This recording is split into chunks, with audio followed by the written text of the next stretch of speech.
तो परमात्मा कहते हैं ये शरीर तेरा जब समय आएगा एक सांस तुझे नहीं मिलेगा। फिर इसके बाद बताते हैं कि इसका एक विकल्प बताया परमात्मा ने,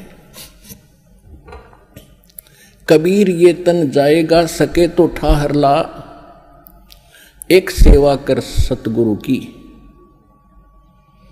और फिर जो वो बताएं उस आधार से भक्ति कर गोविंद के गुण गा।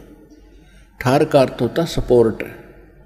तो परमात्मा कहते हैं ये मनुष्य जीवन तो आपका जो समय आएगा समाप्त होगा और आपका सारा कार्य दरा दराया रह जाएगा।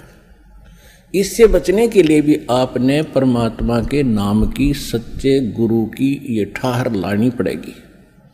वो ठाहर लगने के बाद फिर जीवन एक्सटेंड हो जाएगा और वो भी समर्थ परमात्मा कबीर भगवान की शरण में आने से वो ठाहर लगेगी। और कोई न ब्रह्मा जी, न विष्णु जी, न शिव जी, न ब्रह्म, न परब्रह्म ये आपके जीवन को एक्सटेंड नहीं कर सकते। तो यहां परमात्मा कहते हैं कबीर ये तन जावेगा और सके तो ठाहर ला। फिर वो ठाहर बताई है, कौन सी ठाहर लाई? एक सेवा कर सतगुरु की और गोविंद के गुण गा। तो परमात्मा ने स्वयं आकर के वो ज्ञान दिया है जो विशेष ठाहर है, विशेष भक्ति है, जिससे परमात्मा हमारी मदद करते हैं। अब के आप यदि इस मार्ग को ढंग से अपनाकर आजीवन निर्वाह कर दोगे, आपका अंतिम जीवन है मनुष्य का, सदा के लिए सुखी हो जाओगे और सतलोक चले जाओगे, जहाँ कभी मृत्यु नहीं, कोई रोग नहीं, कोई वृद्धावस्था नहीं।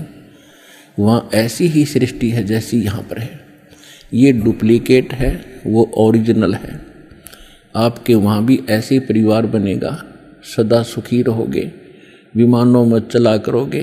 प्रत्येक प्राणी का वहाँ पर अपना इंडिविजुअल विमान है, इंडिविजुअल बड़े बड़े बाग और बड़े बड़ी कोठियाँ हैं।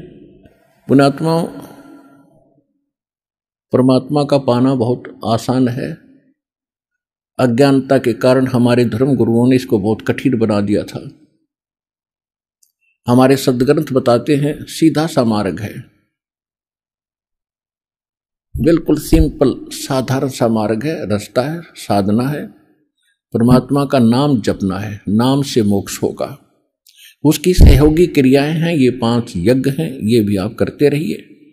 इतना सा काम है, अपना घर गृहस्थ के अंदर भी जैसी जिसकी सेवा भगवान ने दी है, ड्यूटी दी है, उसको भी करते रहिए और आपको सफलता मिलेगी। जब हम महादुखी हो जाते हैं भक्ति ना करके, और हमें जब तक सुख होता है तब तक तो हमारे पुण्य चलते हैं। जब पुण्य समाप्त हो जाते हैं तो हम दुखों का पहाड़ झेल रहे होते हैं। तो उस समय चाहे राजा भी क्यों ना हो, वो परमात्मा की ही शरण जाने की सोचता है। उसको मालूम है कि परमात्मा एक परम शक्ति है और वो दुखी को सुखी करता है। और आप यदि पहले ही भगवान की शरण में होगे तो दुख होंगे ही नहीं। जब तक हम कबीर परमेश्वर की शरण में नहीं आते तब तक हमें अपना प्रारब्ध ही प्राप्त होता है, यानी पूर्व जन्म के अच्छे और बुरों का फल ही मिलता है। और जब हम परमेश्वर कबीर जी की शरण में उनके कृपा पात्र परम संत के माध्यम से आते हैं, फिर पाप कर्म हमें प्रभावित नहीं करते, हमारे केवल पुण्य ही फलते हैं। और प्रारब्ध के अंदर कोई ऐसा बुरा कर्म हमें हानि करने वाला होगा तो वो भी परमात्मा समाप्त कर देते। इसलिए हम भगवान को खोजा करते हैं, इसलिए भगवान की तलाश किया करते थे कि हमें कोई कष्ट ना हो।